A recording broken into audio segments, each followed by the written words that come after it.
नमस्कार जय जगन्नाथ शुभ सकाळ मु लिपुन आपण मानक पाई नेकी आसीछि आज सकाळर केतोटी गुरुत्वपूर्ण खबर सेतिपाई वीडियो को शेष पर्यंत देखिबाकू मोर अनुरोध चलंतु आज सकाळर खबर उपरे नजर पकाइबा किंतु ता पूर्वरु जदि आपण माने एजाय हम चैनल को सब्सक्राइब करनाहंती ताहाले एबे ही सब्सक्राइब करी पाकर दियो बेल आइकन दबाई ऑल उपरे क्लिक कर दियंतु।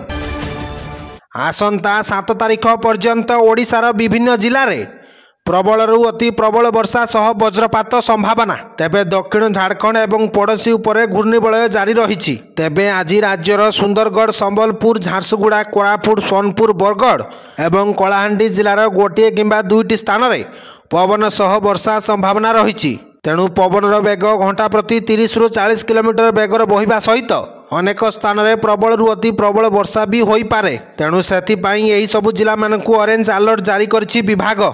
परवर्ती खबर चलित वर्ष राखी को नहीं रही द्वंद्व।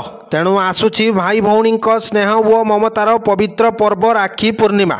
चलित वर्ष राखी को नहीं अनेक मन में द्वंद्व रही।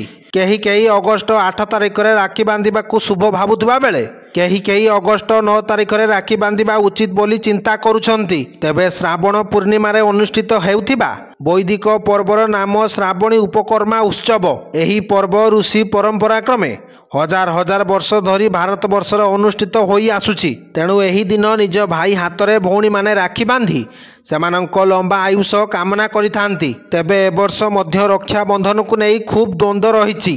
तेबे ज्योतिषंक शास्त्र अनुसार चलित वर्ष राखी पूर्णिमा अगस्ट 8 तारिख रु 9 तारिख पर्यंत रहिबो।